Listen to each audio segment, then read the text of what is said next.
Bueno, eh, para, digamos, para empezar, las tres palabras se utilizan muchas veces como sinónimos, ¿no? Se utilizan como sinónimos en muchos contextos, ¿no? Pero ya, pues, si vamos al ámbito del hecho de que sobrevivan las tres palabras, pues quiere decir que las palabras de alguna manera tienen algún tipo de deslizamiento de uso, ¿no? Bueno, eh, podríamos decir que la palabra mago, ¿no? La palabra mago sería una palabra que abarcaría más, ¿no? Que abarcaría más y que tendría un uso de mayor tiempo, ¿no? Entonces, para empezar con mago, la palabra mago, que todo el mundo, pues lo primero que piensa es en los Reyes Magos, tal vez, o en el mago Merlín, ¿no?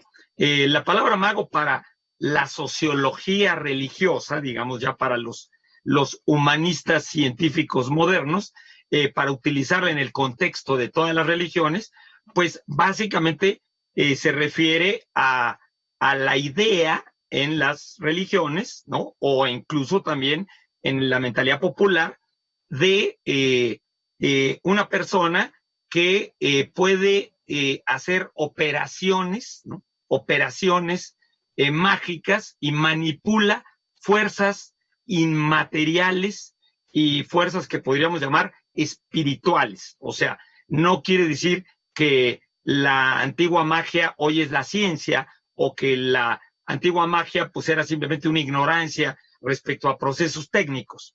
No, se supone que todo mago realmente tiene un manejo, digamos, de fuerzas que en cierto ámbito podrían llamarse sobrenaturales o divinas, ¿no? Que no pertenecen al ámbito estricto del proceso natural, ¿no? Entonces, pues la ciencia podría hacer muchas cosas que alguien va a decir parece magia, pero parece magia, ¿no? Y la magia, pues la pueden hacer gentes que no necesariamente son magos, ¿no? De hecho, pues la clasificación de los magos, también en el ámbito de las religiones, es que pues el mago Chencay de México, ¿no? O Beto el Boticario, pues eran, diríamos, hacían cosas que supuestamente creíamos que era magia, ¿no? Ese es el mago ilusionista.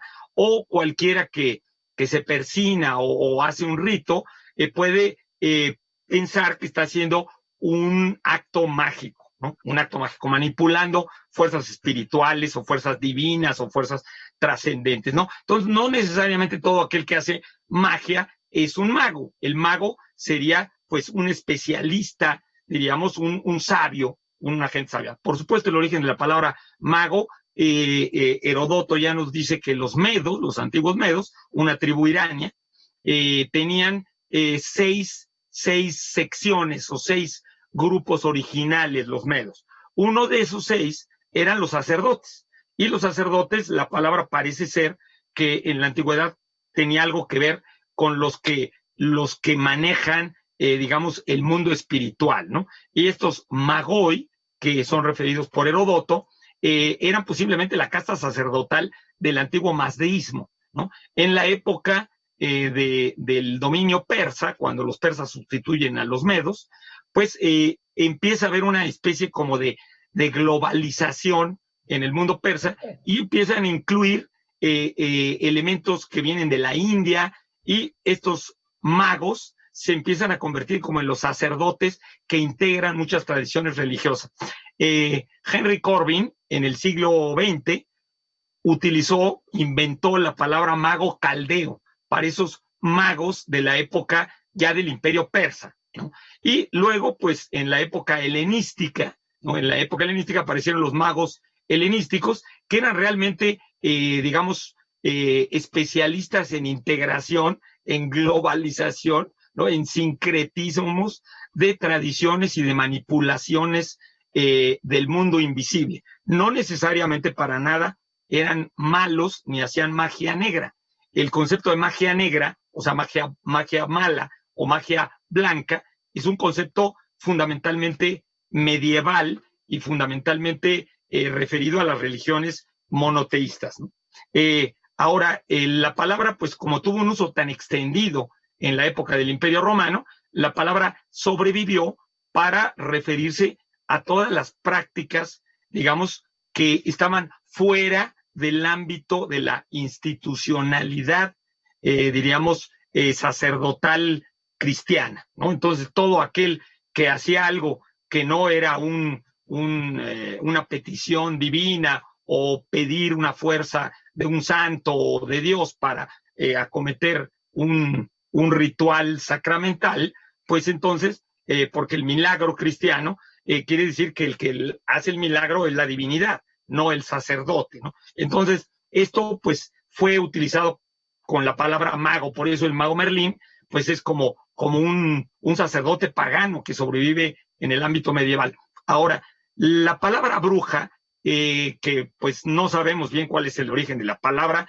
lo único que sabemos es que en el ámbito de los Pirineos y de la España del Norte es donde apareció el término, que tenía una X al principio, y que la palabra se empezó a utilizar para referirse más bien como a los súcubos, a las mujeres que se convertían en pájaros y volaban, y de alguna manera la bruja siempre acomete su magia, ¿no? Sus procesos, los acomete gracias a un pacto con el diablo. Entonces, la palabra bruja, pues tiene que ver más bien con un uso cristiano, ¿no? Un uso cristiano de la palabra para decir que son malas y que tienen que ver con el demonio.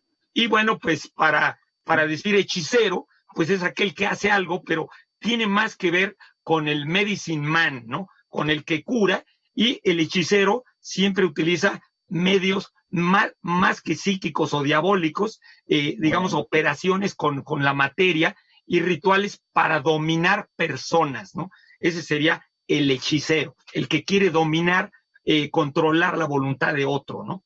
Creo que vamos a decir algo, pero nuestro productor nos manda ya que cortemos, que nos vayamos más bien a la dichosa palabra. Eduardo, ¿puede ser breve?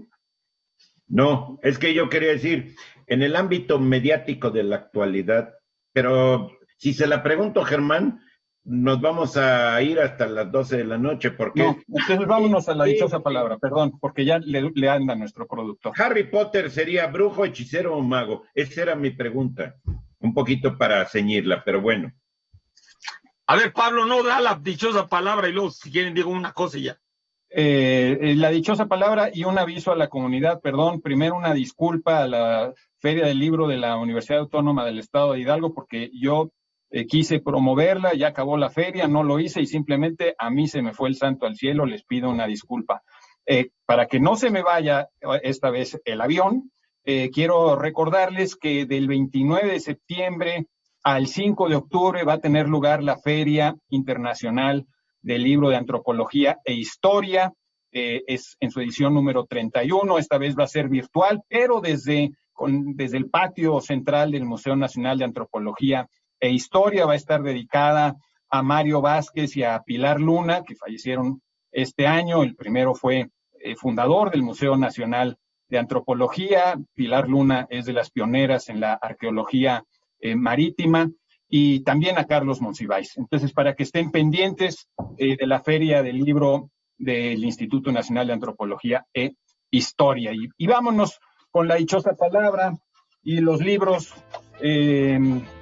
La dichosa palabra dice lo siguiente: hay gente, no es cierto. Sí. Masa de bulto que hacen las trenzas atadas a la cabeza, ovillo de hilo, envoltorio, enredo, masa de maíz, por lo general rellena de queso y carne, que se come frita o cocida, bañada en salsa. Palabra de origen náhuatl. Tenemos para ustedes. Pedro Serrano, Lo que falta, fotografías del autor en una colección de Tristán Lecoq, coedición de Trílice con el gobierno del estado de Guerrero para usted. Gran poeta, mi amigo Pedro Serrano. Y tenemos también el bestiario culinario de México, de afortunadamente otro amigo, José Luis Trueba Lara, que es el número 130 de Artes de México. De Federico Navarrete, historiador y antropólogo, muy conocido por su título Huesos de lagartija, seguramente lo reconocerán los más jóvenes, tenemos Chilango y Tenochtitlan, este título, que es publicado por la colección Barco de Vapor de Ediciones SM, donde se dan estas historias, este puente en el tiempo, básicamente, porque son dos chavos que viven en épocas diferentes, se podrán imaginar, por el título, y de lo que se trata es de acercar un poco a los más jóvenes a las culturas prehispánicas, y aprovechando que estamos en el mes patrio, pues qué mejor que presentar este libro, que está ilustrado por Alex Herrerías, y les recomiendo que visiten la plataforma noticonquista.unam.mx, porque ahí van a encontrar más cosas de Federico Navarrete acerca justamente de todas estas anécdotas y datos sobre la conquista y sobre estas culturas prehispánicas que él tanto defiende y divulga. Así que échenle un ojo. Bueno, no dejen de leer, por cierto, el libro de cuentos de Lucía Berlin, Manual para Mujeres de la Limpieza. Es un libro de una profunda melancolía y una gran calidad literaria. Lo menciono porque hace un bloque regalábamos un libro de la propia Lucía Berlin. Vamos a hacer una pausa y volvemos aquí a La Dichosa Palabra.